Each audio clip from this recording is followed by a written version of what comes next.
C Sharp. If you're a C++ or a C developer, guys, unions, right? How much do you guys love unions out there? And wish you could use unions in C Sharp.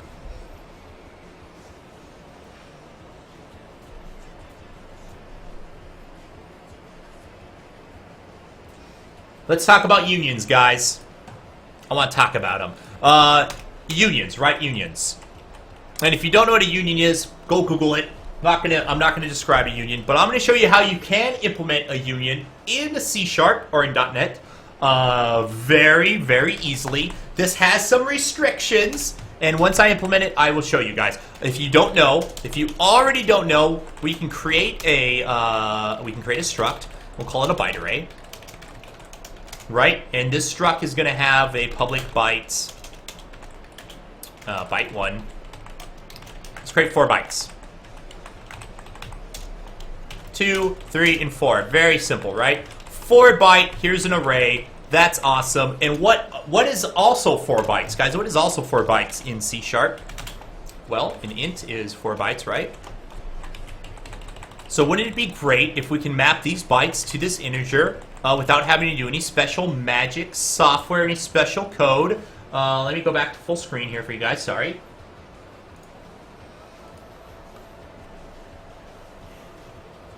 You think they're nonsense, Massey? Okay.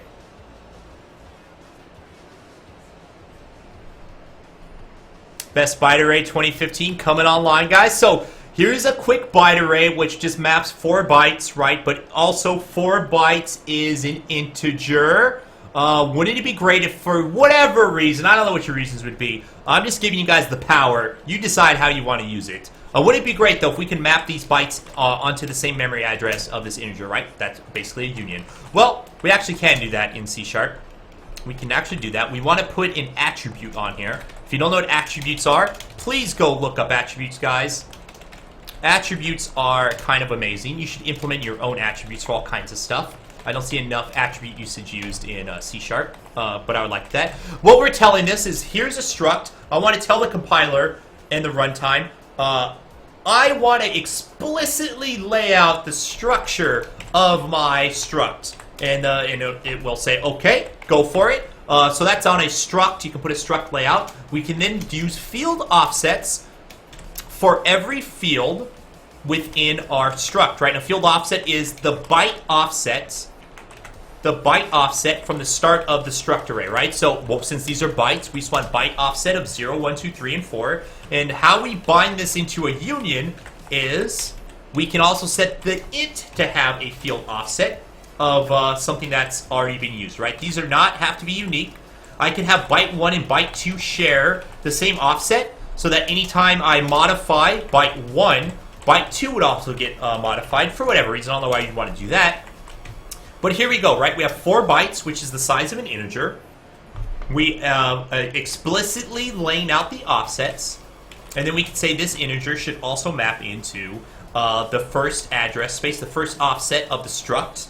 And these will lay out on top of each other. And that's how we can do unions in C Sharp. So let's go test this real quick, right? So I have a byte array. BA.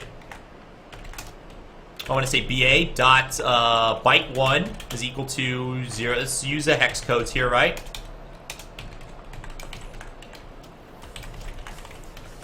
It'll be easier to see in memory, or however we want to spit this out. You know what? Let's not. I'll make this easier for you guys. We'll say 128 0. We use half a byte, right? 000, right? We're not setting our integer. Let's then just console write line. This is a very simple one, guys. We'll move on to something else here in a second. Byte 1, 2, 3, and 4.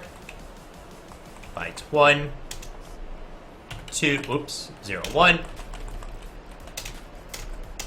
3, and 4, and then also we'll get int1 in here, right? I1 is equal to 4 here, okay? And then we can say a ba.byte. I see my bug. I already see my bug. I'll go fix it in a second. Let me just lay this out.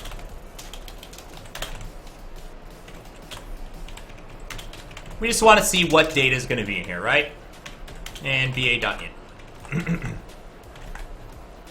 Change this to 1, 3, and 4. Alright, so if we run this, if I fix this, what doesn't it like? Use of okay. Oh, that's fine. Because it's a struct. So we'll initialize it to 0, and we'll see if this gets overridden, right? Let's put a breakpoint here, and let's just see what kind of data we're getting. So, our integer now is 128, right? So if we set byte 128, 000, our integer is getting changed. More to the point, if we initialize everything to 0, and more likely how you'd use this is manipulating our integer here, right? If we manipulate our integer, and let's do this as a hex, right? So we can see what's going on. 00, 00, 00, FF. Let's set the first byte to what we want. And if we look at this now, we can see that the first byte is getting set based on our flags here. And yes, these are reversed. That's how it works, guys. That's how it works. This is byte 1. That's going to be byte 2, byte 3, and byte 4, right? For instance, if I want to set this, and you can use this for lookups. What did I mess up here? 1, 2.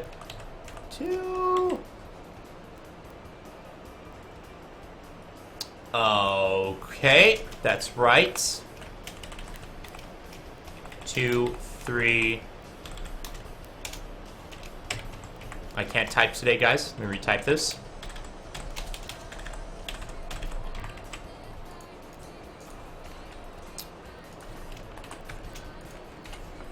Alright, see what happens here, right? If we store this out, we can see that we're setting both byte 1 now, and I say it's B1 here, but this is B3, right? So that's what I want to talk, that's just what I want to show you guys real quick about unions within C#. There are some restrictions on this, guys. There's some restrictions on this. Let me go back to my chat here. Yes, I know, Zoof, I should use a uint, of course. It's just a sample, right?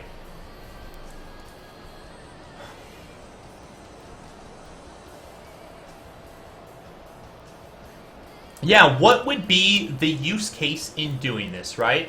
What would be, why would we want to do this? I think somebody had a good suggestion. We could turn this into, make that a uint, right? We could turn this into a color int. And now we could specify color as 255, RGB, right? 255, 128, 0, 255 full alpha. You probably want to get a default initializer on this so you don't have to initialize everything at once. Color int, right?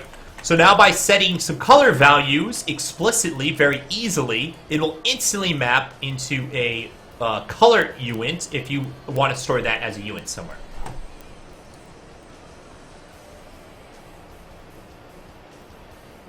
So C# doesn't actually define. So that's Indius, right? That's little Indian, big Indian, guys. That's where this can fall apart. This is where this can fall apart. Since we're explicitly putting some offsets in here, this code will not be this will not be usable on other architectures that swap this around, right? While this will work on Windows, this might not work on a Mac, might not work on some Unix systems, right?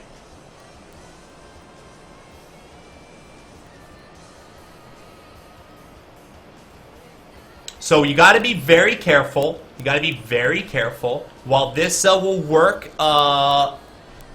in some of your cases, you just have to be careful where you're trying to target your software. If you want your software to run on other hardware where this is going to get switched around, right? When we say this is going to get switched around, you would have to put this at 3, right? You would have to say field offset for this to be 3. Well, even that won't work, but you know what I mean. You have to switch our bytes around. Unflexible code. But it's not. Yeah. Indianness is very painful in C#, guys. However, 90% of the time, this is probably not going to be an issue for you when you're writing .NET code. But just keep that in mind. If that is an issue, maybe you don't want to use this. If it's not an issue, this is a very handy little trick for you guys out there.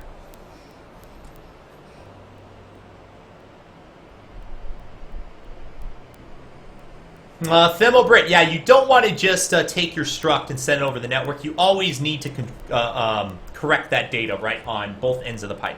So, another use, by the way, I don't know if anyone does this, if you're trying to use C# code and you're trying to communicate with native code, if you're trying to interrupt with native code, either pinvoke or execute within your process, you can execute native functions, by the way. There's ways to do that.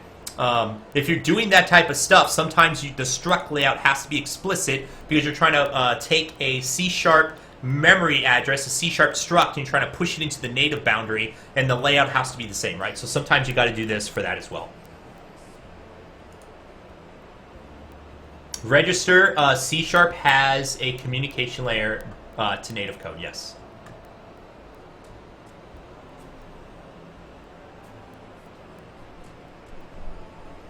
So that's what struct layouts are, guys. You can use this for unions. It's not just used for unions. Sometimes, like I just said, you have to have an explicit structure layout if you're communicating between .NET and native code, right? If you're trying to pass data, if you're p-invoking, sometimes you have to have a struct layout.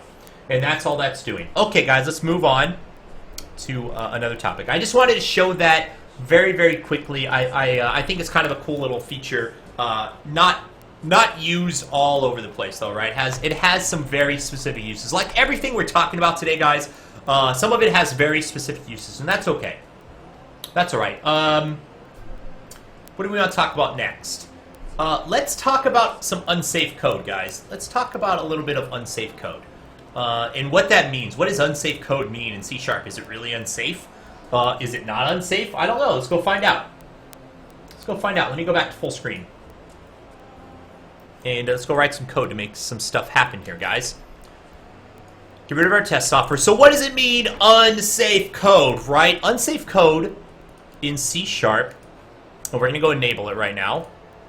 Unsafe code. First, you have to make sure you allow unsafe code in an assembly. Your whole software doesn't need to be unsafe. The assembly that's going to use unsafe code just needs to be flagged to allow unsafe. And even then, you don't explicitly get unsafe code.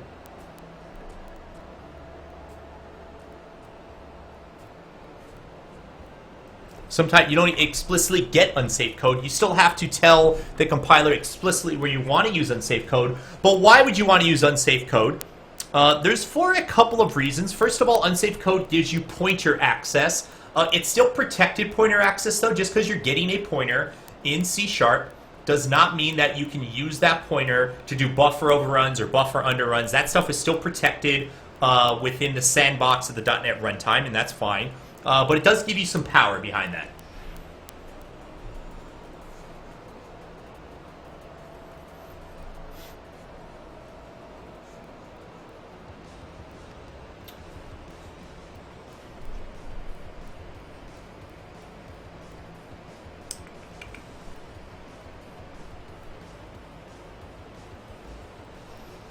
Okay, guys, here we go. Unsafe. So if you want to use unsafe code, you just need to wrap your context. You can put unsafe at the function level here. This whole function will allow unsafe. If you don't want to do that, you can wrap a context around unsafe. So just a subset of your function allows unsafe. And once you're in an unsafe context, right? Once you're in an unsafe context, you can start using pointers. Oh my God, we got pointers. This thing supports pointers, guys. So let's assume that outside of our unsafe, let's create a byte array. Let's go and just create a byte array, right? Actually, let's create it just very simply 16 bytes, right? Small enough byte array. We could now wrap our unsafe usage around this. Within unsafe, oh, let's see, let me try and remember here. We get a p bytes. This is right. I need to wrap this. All of a sudden, my unsafe usage is following me right now. That's okay. I will look it up real quick because I'm always trying to remember.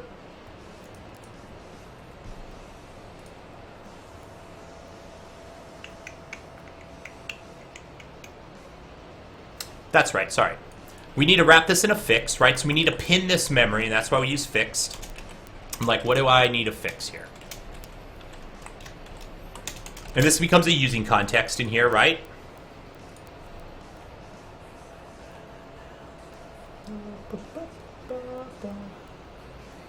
So now, cannot implicitly, it will go away. There we go. So why do we use fixed, by the way? Fixed tells the garbage collector that I want to fix this memory. I want to pin it.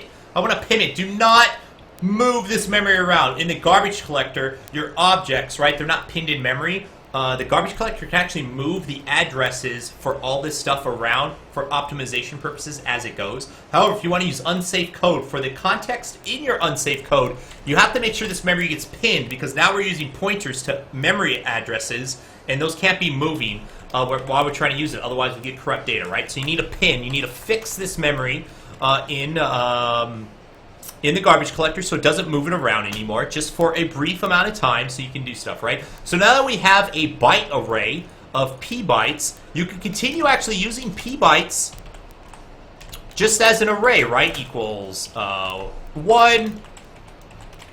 What did we create? 16? We'll just use a few of these, right? 1, 2, 3, right? We could use this as an array, but why would we want to do this? Why would we want to do this? Why would we not just want to say bytes of 0 equals 1? Why not? Why not, guys? Why not? Well, I will show you why not. I'm going to show you IL, guys. We're going to go back into IL. I'm going to say bytes of 0 equals 1. All right, we'll say 2. Just make it a little easier to find in the IL. Let's compile this. Let's go look at the IL, and hopefully it will tell us why we do stuff like this. Let's look at our main method, right? Okay, so this is going to be a lot of IL, right? We're doing a lot of crazy stuff here. What's going on? We create a new array of 16 bytes. That's great. We want to load, store location, great. Load location, load a 0, load a 0, load 2, set element, load 0, load 1, load location 0, right? Load a 1, load 2 on the stack, set element, repeat, repeat, repeat, all the way through.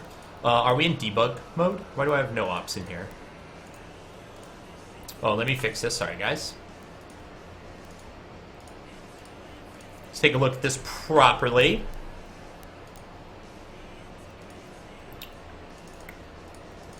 Let's look at this properly.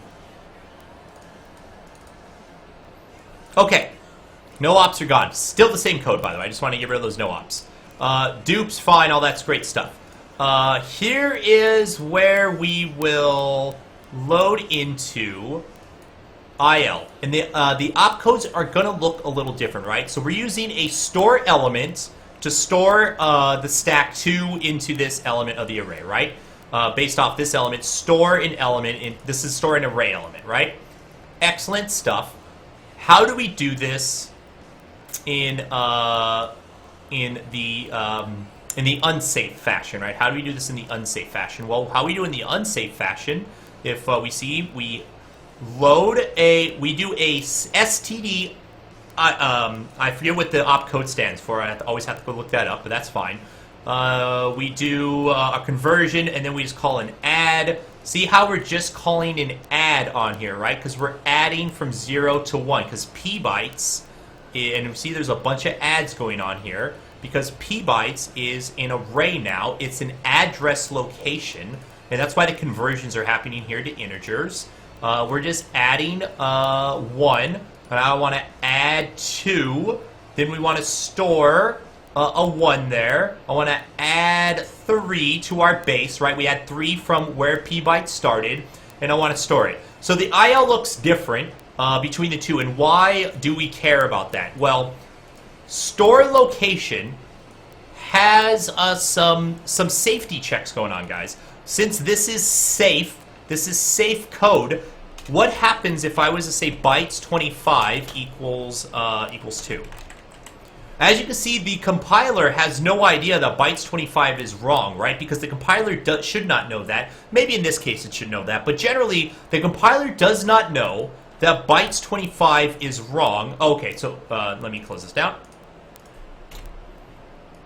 Close that down. So the compiler does not know that bytes 25, right, element 25, obviously we're over our bounds, right? This is a bounds, out of bounds condition.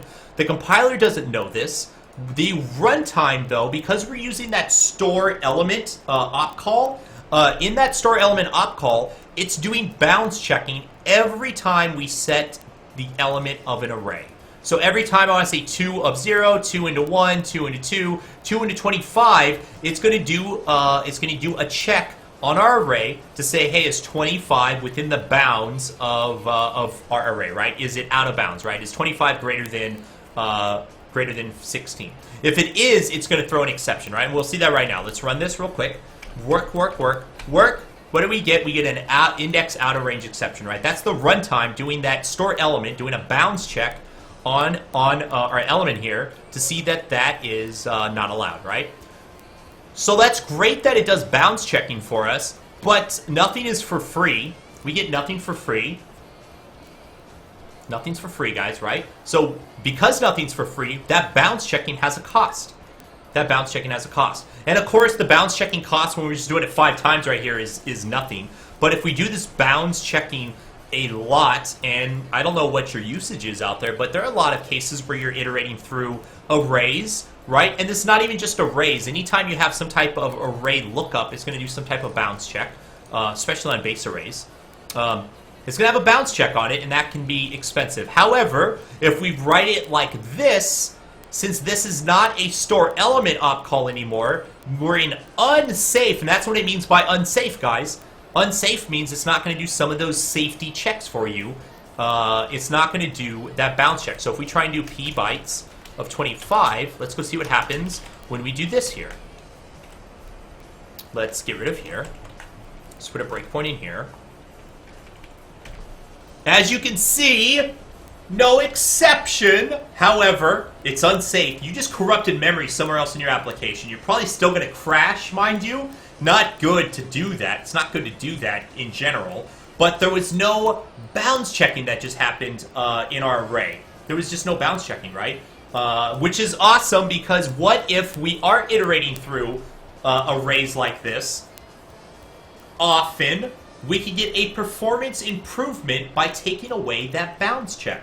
By just using some unsafe and fixing that memory, iterating through it, unfixing it, and you're good to go, right? Right. Now, understand, guys, by the way, understand when you use a fixed array, if you want to get a pointer, you can only get a pointer to value types. If this was, say, an array of string, this was an array of string, this would not work. Let me comment all this out. Comment all this out. If we try to compile this would not work, right? Because you cannot take the address of, get the size of, or declare a pointer to a managed type, right? It's got to be a value type. Structs, you can do this on structs as long as no field of the struct is a reference type. But you can't do reference types, right? You can only do unsafe. You can only do pointers to value types, which is fine. There's still plenty of cases for that.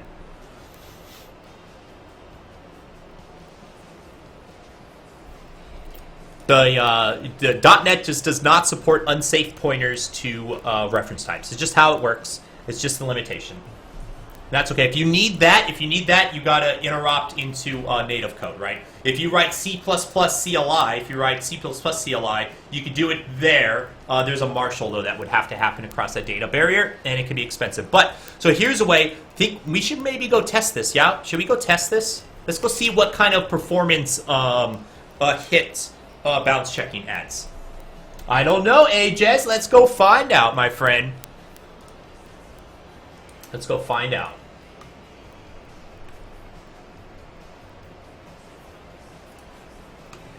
Okay, let's create a method, static void baseline array. In our baseline array, we just want to do this. We'll optimize this a little better. So we create a byte array of 1024. Let's get a sizable. Let's get a sizable array out here, right? For in I, let equal bytes.length. Increment our I. And we'll just say bytes of I equals I. And we'll convert this down to a byte. Sure, that's fine. Do the cast. I don't care.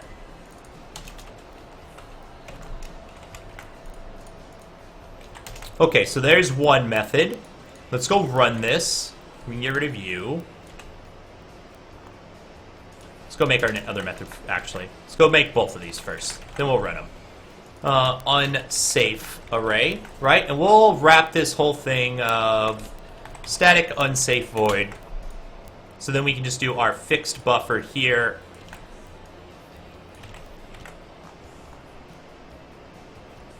And then in here, we'll do a for int I less than bytes dot length. P bytes, there's no length property on it, right? Remember, it's just a pointer. It doesn't know how long it is. But this is how we do. This is how we're going to validate that we're not writing past the length that we should. And there's a few ways we can optimize this usage too, by the way. But for now, this is fine. Let's just keep the code the same. I'm curious. I don't think we're going to see a huge performance boost. Maybe not this size, but we'll boost up. We'll see what we get.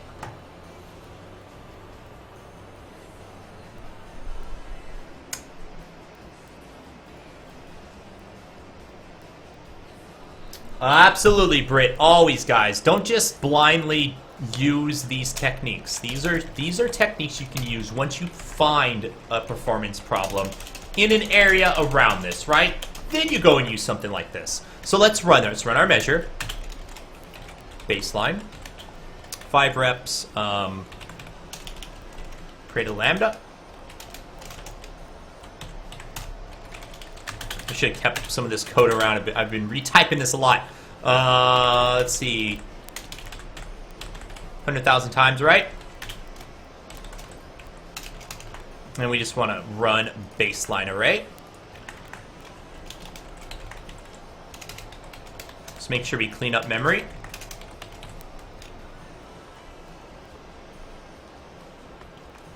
Wait for pending finalizers. Hopefully you guys know what finalizers are out there. I sure hope so. Okay, let's run this real quick. Let's see what we get. So we get an average time 147 milliseconds, right? Let's run that a couple times. Make sure. Average time 147 milliseconds. Cool, cool, cool. Cool, cool, cool.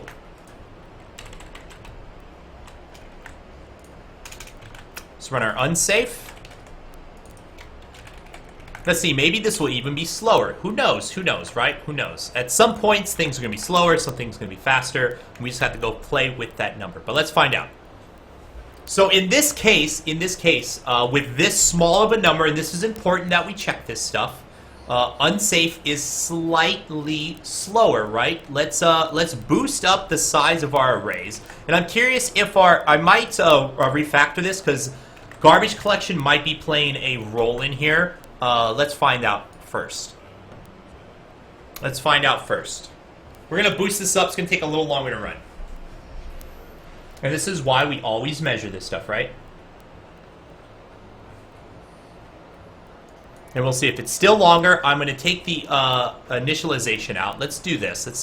We could be getting some false positives. Let's just initialize our byte array out here, and we'll reuse it in our code. We'll just reset through it, right? Let's just make sure that this is not a major problem for us. And we'll tear this out as well. Even though the compiler will do this for us, let's just be explicit. We'll do it on the other side as well. Make sure it's the same code as close as possible. But the compiler will usually optimize this type away for you. Let's see what we got now.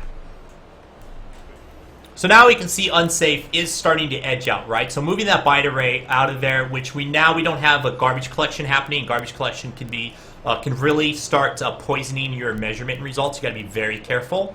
We can see that unsafe is starting to eke out, but at this size, it's not that big of an eke. Let's see what happens as we increase our size. And like I said, guys, this is a very, very specific optimization you got to be careful about.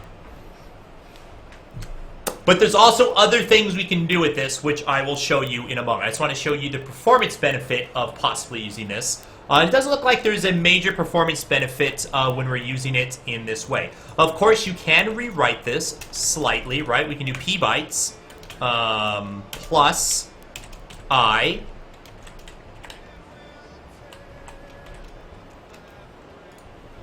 equals byte of I, unless I'm freaking myself out here.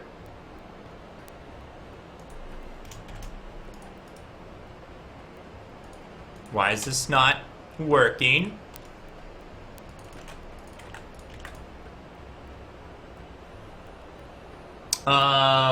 Give me a moment, I'm thinking about this.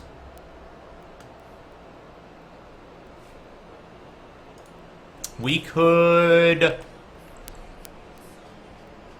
say, I know, okay. Right, we can do this. We want to dereference this. There we go, and then sorry, I figured out what I want to do.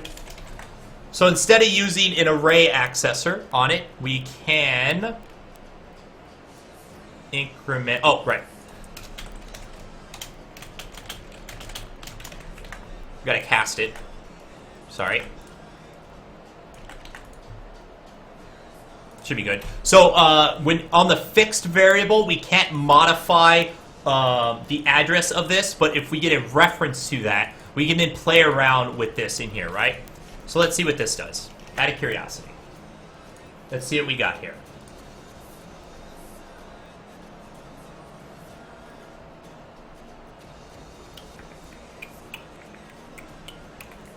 So here is now we can see where the performance benefit kicks in, right? If we write our unsafe code correctly, we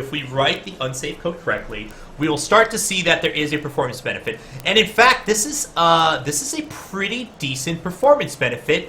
We've almost cut the time in half just by those bounds checks, right? Just by simple bounds checking. And I want to go look at the IL to see how the IL looks for this, because I'm curious. And the bigger the array, the bigger the savings going to be, right? So if we bump this up to an even larger array, we'll see a nice little performance boost, guys. And that's what I was trying to get to. But we have to make sure we write our unsafe code correctly. Bounds checking, guys. Bounds checking has a cost. It's a good thing. 99.9% of the time, bounds checking is an excellent thing. But there are some cases where you don't need the bounds checking. You're very explicit. You know exactly what you're doing with your data. And you need optimization here, right? So you can take away that bounds check and not worry about it.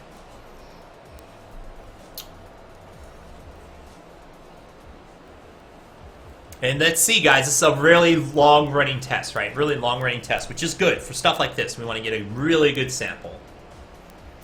And as we can see, still holding on to almost a 100% decrease in performance, right? We running at about half the time as our baseline.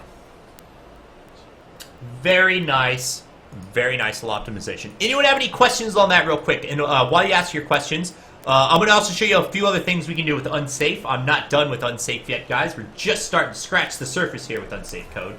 I'll show chat again. Let's get the chat up. And I want to look at the IL. I want to look at the IL for this, because I'm curious what the difference is. If we look at our unsafe array, right? What's it doing in our code here? We still have the conversion. Interesting, it's interesting. Load to convert. It looks like the same code. There is just some optimizations around. Why are we doing a true check? 3A. Load lock. Back to 2D. Interesting. Oh, this is our for loop, right? This is, yeah, that's fine. That's our for loop. Well, okay. I would have to look at this in more detail, study this, to see exactly why this is running a little faster when I do it this way, but that's fine.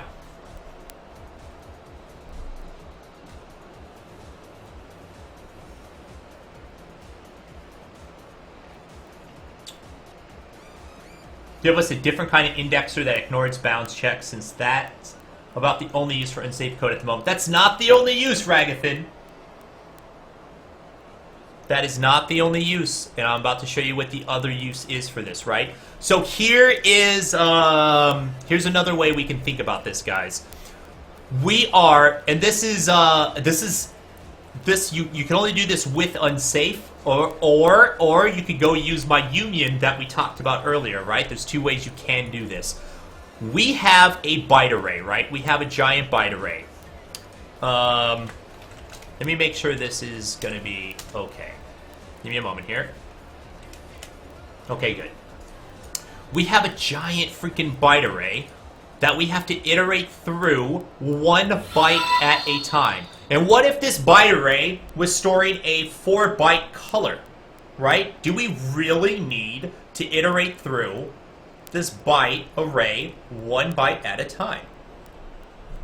Can't we maybe optimize that a bit, right? I mean, you could keep it a byte array. Of course, we could turn this into an integer array of, we will 8480 divided by 4, right? Copy that. We could turn this into an int array, which gives us less loops through, right? This will give us less loops through. This is going to loop through the same way. This is now an integer. There's some other things you're going to want to do in here. What can you do now that you have bytes is not a byte, right? This is an int. You can then do some manipulation of the integer however you want. And then, of course, in here, we can get back to an integer array if we want, right?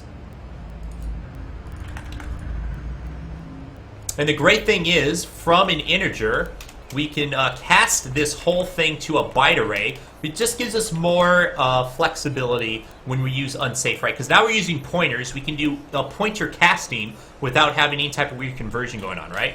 So we could do a, within each pointer, we can get a byte array is equal to the pointer. Dereference that to an integer, cast that up back to a pointer of a byte array, right? Just like what we can do in C++.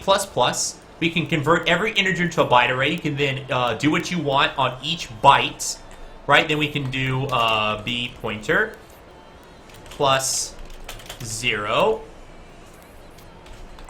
Dereference that is equal to 0. We can access every byte of the int, right? Very simply, very easy to read. That's all I'm saying.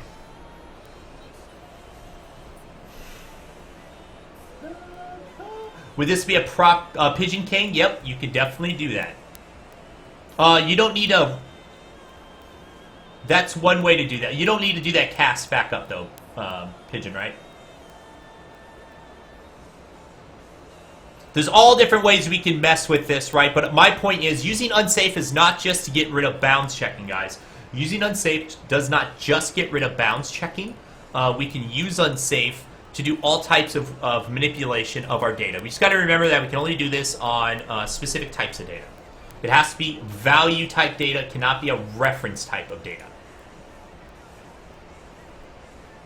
Any last question on using pointers? I'm going to still talk about a couple things with unsafe, but any pointer questions before I go back to full screen?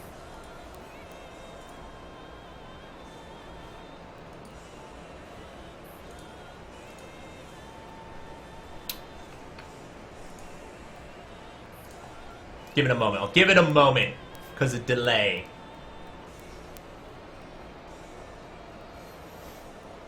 And then we'll move on.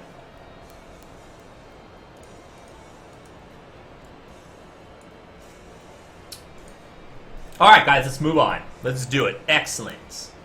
Excellent. I'm going to go back to full screen here. Boop. Alright, so that was a little bit of testing with bounds checking, right? And we can see bounds checking has a pretty heavy cost. The more you use your... The more we use those indexers, right? Next thing, and this is still within the concept of unsafe, guys, but this is around memory. We're going to talk about some memory stuff within garbage collection, right? Has anyone out there ever used the stack alloc keyword? Anyone out there ever use stack alloc? Stack allocators in C#. If not, I'm about to show you how to use it. Very, very simple stuff here, guys. Let's create a test method. Let's go create another test method here. We'll call it public static int, which is we'll call it test new stack, right? I want to be able to take in a size. So for this type of test, for because of micro benchmarking, I want to make sure the CPU cache is going to get thrashed. So we're going to pass in some data for our measure. So we have a new stack, right? What am I talking about? A stack Alex. Well, let's talk about this. Some numbers was new int of size. Let me type this first, and I'll describe what's going on in the runtime for this function, right? We want to iterate through. Some numbers dot length plus I. And then we just want to say some numbers of I equals value. This is how we thrash the CPU cache to make sure we're not getting weird benchmarking data that we don't care about. We want to make sure we're just getting pure CPU numbers. Okay, so we have a little test here. Let's go measure. So what's going on here, guys? We have a value type here, right? It's like, why are we talking about the stack or heap or anything like that? We have a value type, and if this value type's never leaving this function, this should be step on the stack. What do you guys think? What's going to happen? Is some numbers going to stay on the stack, or is some number variable going to be a heap object?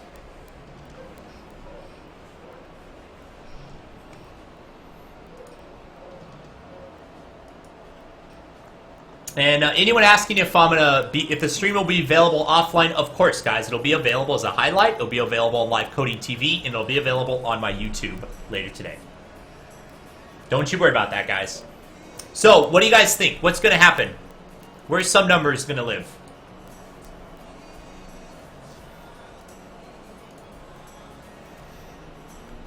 Sean, it's assigned to the heap. Callister's assigned to the heap. Absolutely, guys, right? While int is a value type, and an int alone, if I just did int x equals 0, this would live on the stack, right? This, of course, would live on the stack because it's a value type. It's not a reference type. It doesn't go to the garbage collector. It's a value type. However, since we're doing an array of integers, this ultimately is just an array of ints, right? And an array is a reference type. It is not a value type. So an array of value types has to live on the heap, right? This now becomes heap data, which has to get tracked by the garbage collector, and it's heap data, so it's going to go through Gen 0 and Gen 1 and Gen 2. This will probably stick around in just Gen 0 or maybe Gen 1 since it's short-lived and it's going to go away, but it still has to get cleaned up by the garbage collector, and that has cost, right?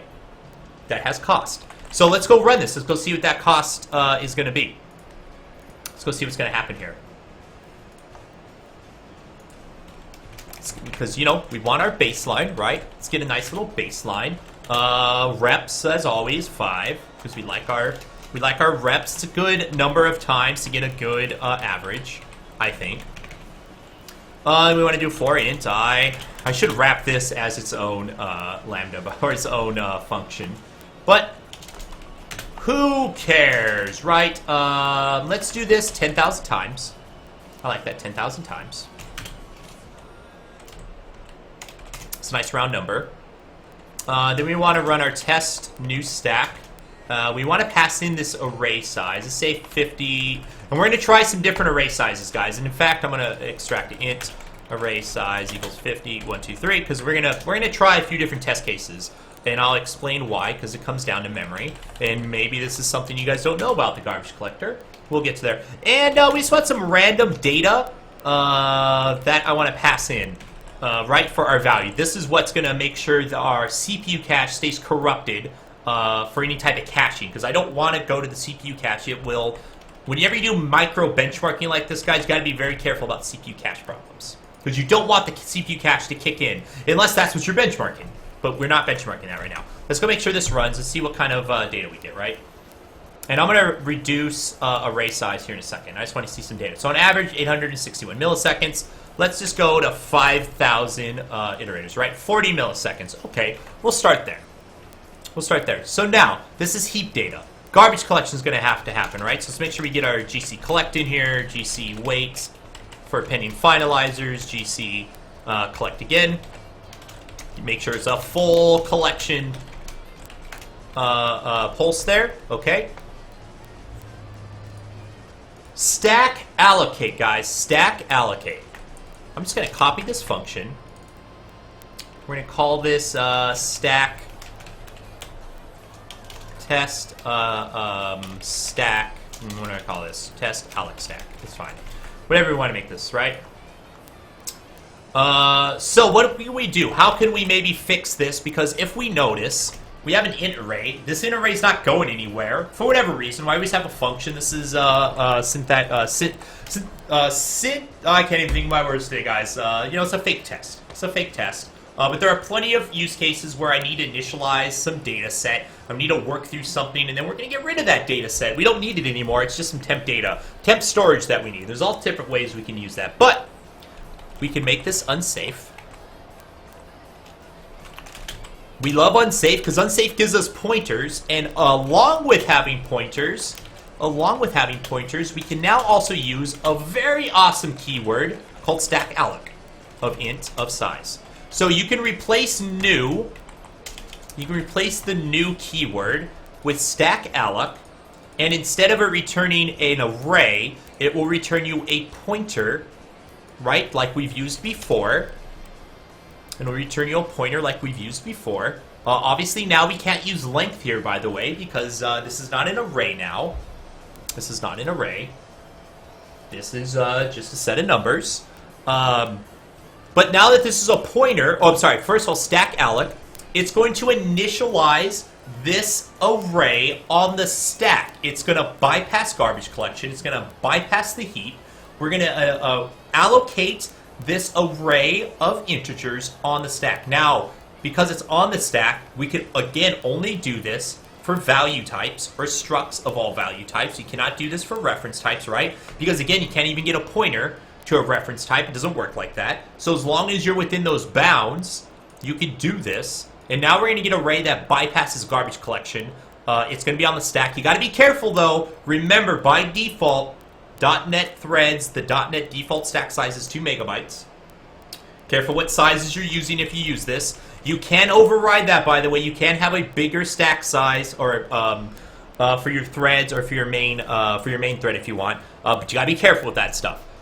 With those warnings said, this is still something you can use. So instead of using length, we just have to use size here. And we can even rewrite this, right? We can even rewrite this. We can say some numbers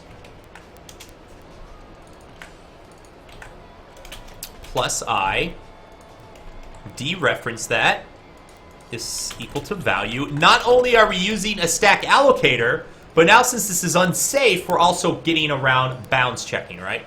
And we'll leave this bounds checking here because that's fine. All right. Let's make sure it compiles and runs. We need to measure it now, guys. Now let's measure this. Let's call this stack alloc. Test for stack alloc, right? Exact same parameters. Let's see what happens here. Let's see what happens. So, what the heck's going on? At a low count, at 5,000, our stack alloc is actually slower. Should that be happening? Should that be happening? Did we do something wrong in here? Let me see here. Oops. Let's just make sure that we're in release mode, by the way. Okay, good. And if we use this, are we still going to have a performance issue? And we do. Okay, just want to double check, which is good. So, at a small array size, using a stack alloc is not showing a major performance gain, right? And the difference between here, pretty close. We might not see any gain at all. We got to be careful, though, because we are using the creation of this data is not the problem with doing a test around garbage collection, and we'll fix this in a moment, but the problem with doing a test around garbage collection, newing objects, we have a non-deterministic garbage collector, right? We have no notion, we have no idea when garbage collection is actually going to happen. All we're doing right here is newing up a bunch of new objects into the garbage collector. We're not able to properly measure when that garbage collection happens, or maybe we can. Maybe we can. We'll go check that in a moment. But that's one problem we have with this type of test, right? But we can ramp up our array size and maybe see something else start to pop through here. Let's see what we get when we start ramping up array sizes. And we'll ramp things down. So we can see that as our array size increases, well, what's going on now? Since we're adding a larger chunk of memory into the garbage collector, now we got to be careful. Now the garbage collector is having to start to work sooner to clean up because we're getting more pressure into the garbage collector, so it's going to have to run a little more often. And because it's running more often in that baseline, it's going to have to pause those threads. It's going to have to collect that garbage. And that's why we see a performance hit now happening. Of course, when a small size, you don't see a performance hit up front. However, you can see a performance hit in the back end that you're not even able to measure with something like this, right?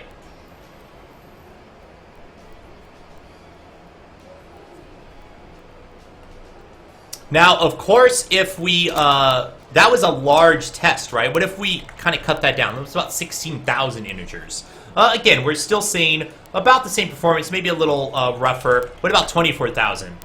At some point, you're going to see that we're going to cross a barrier here where baseline is a lot slower than stack allocations. And the reason that's going on, guys, if you do not understand how the garbage collection works in .NET, there is four heaps. There's four heaps going on, guys. There's generation 0, where all objects get created in generation 0. On a garbage collection pass, any objects that are still alive in generation 0 will get promoted to generation 1. On another garbage collection pass of gen 1, any objects alive there get promoted to generation 2. And they'll stay in generation 2 until there's no more references on them, right? So it's a promotional garbage collection. That's how it does its buckets, right? There's a fourth heap. There's a fourth bucket in the garbage collection. It's called the large object heap. It's called the large object heap. Any object that is over 80,000 bytes, 80 kilobytes, or greater will not go to generation 1. Instead, it goes to the large object heap, because the large object heap is a special bucket for objects. The Gen 0 cannot support objects of that size. Too much fragmentation would happen if you constantly allocating objects of that size in Gen 0. So instead it goes to the large object heap, which never gets defragmented. When objects get deleted, there'll be holes in there, and they'll be used if they can, but the large object heap just never gets defragmented, and that's just how it goes, guys. So when I up our array size here, remember this is times 4 because this is an integer array. 24,000 times 4 is starting to cross our barrier of the large object heap, right? And I believe it's actually 85,000. I'm sure I'm mistaken. So anytime we have an int array over 21,250, so let's test this. Let's see. We'll see if we have, right here, right? Our stack alloc up front is a slower execution. But remember, the stack alloc is adding 0 to garbage collection, whereas our baseline is adding a lot to garbage collection. We're just not able to measure that up front right now because of no pressure, right? There's no pressure. It's hard to measure that. We will see that performance hit later in our application usage as garbage collections happen, and we have no control over that, right? But as we spin this up to start to cross that large heap, that large object heap threshold, we'll see that the stack allocator starts to get better and better over the baseline.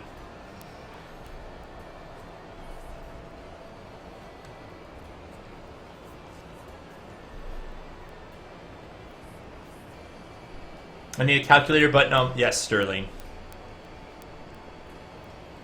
So Niffle, you're talking about some latency modes. I'm gonna talk about that in a second, Niffle. I just want to know any questions on what I just described about how the garbage collector works with large object heaps. Why a stack alloc is starting to show better results than a standard initialization when we start hitting size barriers.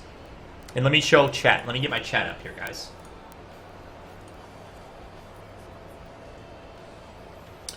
Pigeon King, it's the total data. It's not code or data. It's the total size that you of your memory allocation, right? An array is not just size times 4.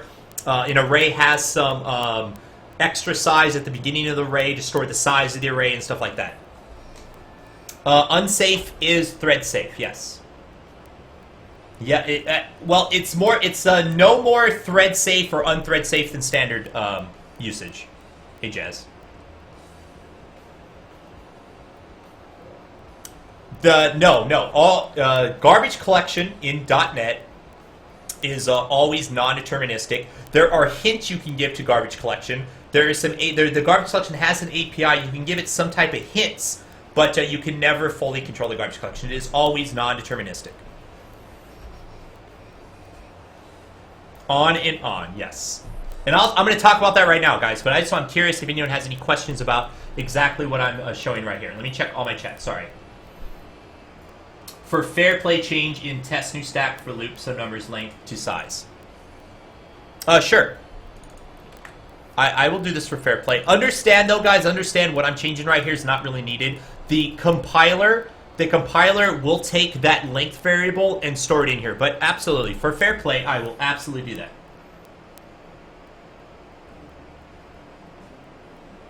And as you can see, still a performance increase, right? Has stack allocation limitations affected your game's performance? No. No, stack allocate, it depends on your usage. You cannot override .NET's garbage collection for the large object peak, no.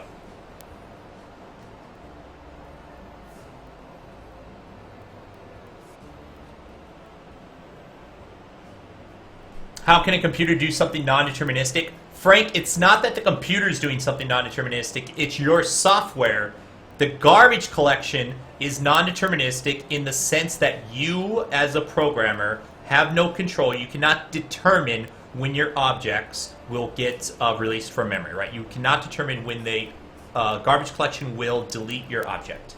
That's what we say non-deterministic. That's what we mean.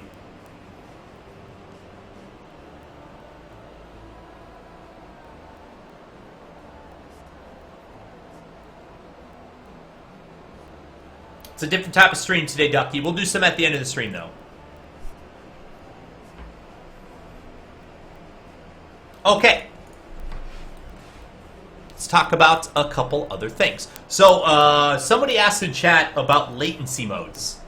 So with .NET 4.5, and that's what we're targeting here, there are some new hints. You could do a few things with garbage collection, guys. Garbage collection has an API, GC has an API, right? We could say collect. We could basically say, hey, garbage collection, I want you to go and collect right now. Don't wait until your normal mode. Go collect memory right now. There's a couple use cases for that. You really shouldn't be doing that too often, though, right? You can check where what generation object you're in. There's a lot of stuff you can do with the garbage collection API. However, you cannot. There is no way to override or fully control the garbage collection, right? Hopefully that's clear. Hopefully that's clear. All right, that's clear. With .NET 4.5, they added a new latency system to kind of give you a little more control over the garbage collection, right? I gotta remember. I think I have it somewhere in here. Oh, there we go. We could add system.runtime.gc settings.latency mode. We can have a few different latency modes. Interactive, by the way, is the default latency mode. It enables garbage collection concurrently, reclaims objects while the application is running. Concurrency mode was added in the GC a couple of versions back of .NET. And this is the default mode on a workstation. This is less intrusive. This is what you should be using most of the time, by the way, is interactive mode, right? And it's, interactive mode is our default. We'll just make sure that gets set back. So if we run this again with interactive mode, we should get the exact same results, right? We should get our exact same results. Cool stuff. We could go back to batch mode. This is the old mode. This disables concurrency. And it reclaims it. Basically, it pauses all your threads, does garbage collection, unpauses it. This is very intrusive. It has its uses, though. All of these latency modes have their usage. You just got to know when to use them. Let's see what happens if we use batch mode. This is the old garbage collection system. As you can see, our average time actually went up slightly. Our average time went up slightly. And you know what we could do? We could do a couple modes here. Let's not set that here. Set that before we do this one. So we'll have baseline batch. We'll call baseline interact. Baseline batch. We're going to try every mode. There's 4 modes you can do, right? So interactive. 2 and 3. We'll get them in here. Interactive batch. Low latency. Let's read up what low latency does. Oops, sorry. Low latency enables garbage collection that is more conservative in reclaiming objects. Full collections occur only if the system is under memory pressure, whereas Gen 0 and Gen 1 collections might occur more frequently. This does not mean, by the way, this does not mean that there will be less garbage collections. It just means that there will be less Gen 2 garbage collections unless there's memory pressure. There will still be plenty of Gen 0 and Gen 1 garbage collections. Now, when you're not running a garbage collection, guys, there's a reason why GC happens all the time. If you're not running the garbage collector, or if you're running it less frequently, you get more memory fragmentation built up in your in that bucket. And if there's more fragmentation, your performance for finding new allocations is going to be decreased. And we're going to see if that is true. There's also sustained low latency mode. Enable garbage collection that tries to minimize latency over an extended period. So low latency says, hey, I want to use low latency, but I'm only going to use it for a short period of time because it almost turns off. It will basically turn off Gen 2 collections unless there's no other option but to allocate a Gen 2. You might get out of memory exceptions if you have low latency on for too long. You got to be very careful with it. Sustain low latency, it says, hey, you can kind of do low latency, but for a longer period of time. It will still do Gen 0 and Gen 1 and concurrent Gen 2 collections, but it won't full block if it'll only full block if it's under memory pressure, right? So there's also sustained mode. And then we'll go back to interactive here, right? So batch, interact, sustained, and low. Right? So interactive, batch, low, and sustained. I'm not looking at chat, sorry, I was working on doing that. Let's see what happens. Let's just run this. Let's see what data we get.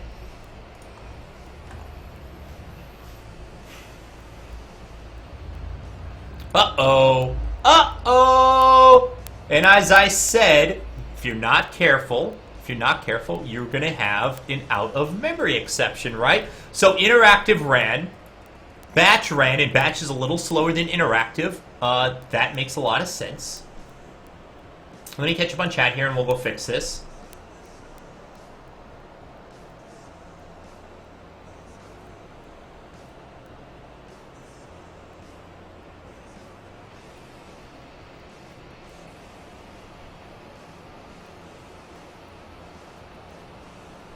If we put GC collect in the it would impact the runtime. We'd still get false poisoned results.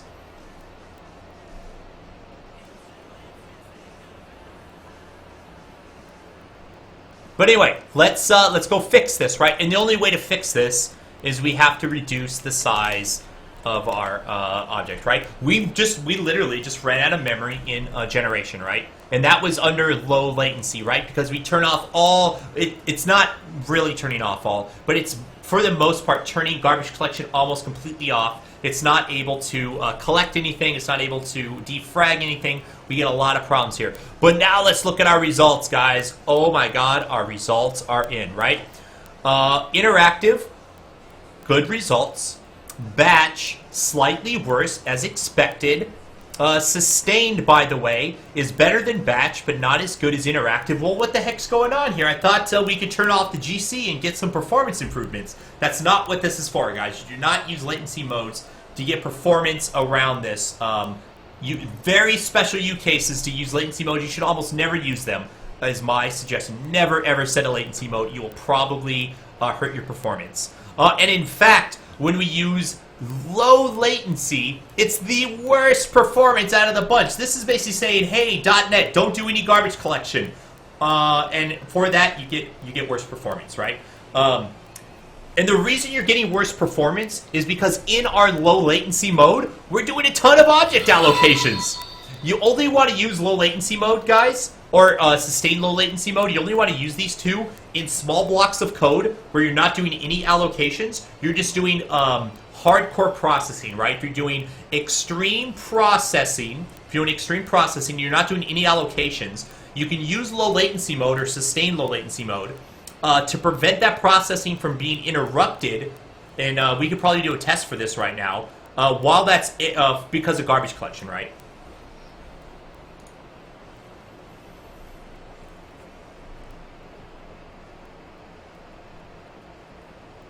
I need collect before low latency.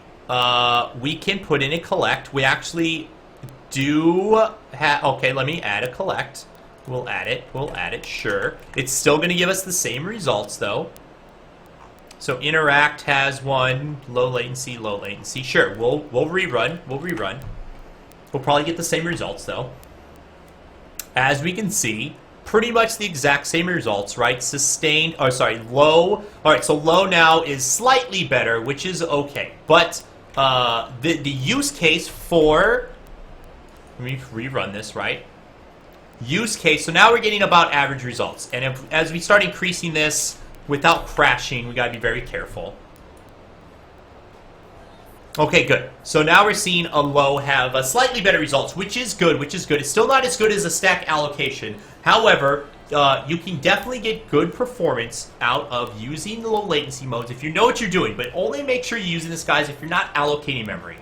These are not intended to get around memory allocations, right? Low latency modes, or the latency modes, are intended to say, I have a block of code that I want to run extremely fast. I don't want garbage collection to be an issue while I'm running this block of code.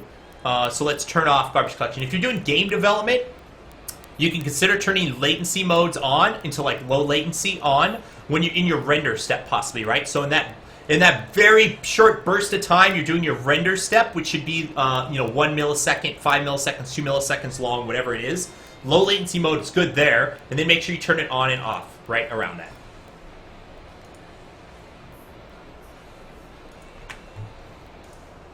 Okay, that's latency modes. That's good stuff.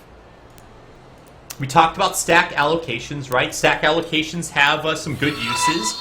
Even at low block sizes, guys, a stack allocation is still going to be faster over the course of time than doing a normal new allocation, as long as you don't need that data outside of that function, right? Because you can't stack alloc and use it outside that function. However, you can, what you can do, by the way, if we have a stack allocation, you now have an integer, you now have a pointer, you can actually pass this pointer into a function call. You can say, other func, some numbers.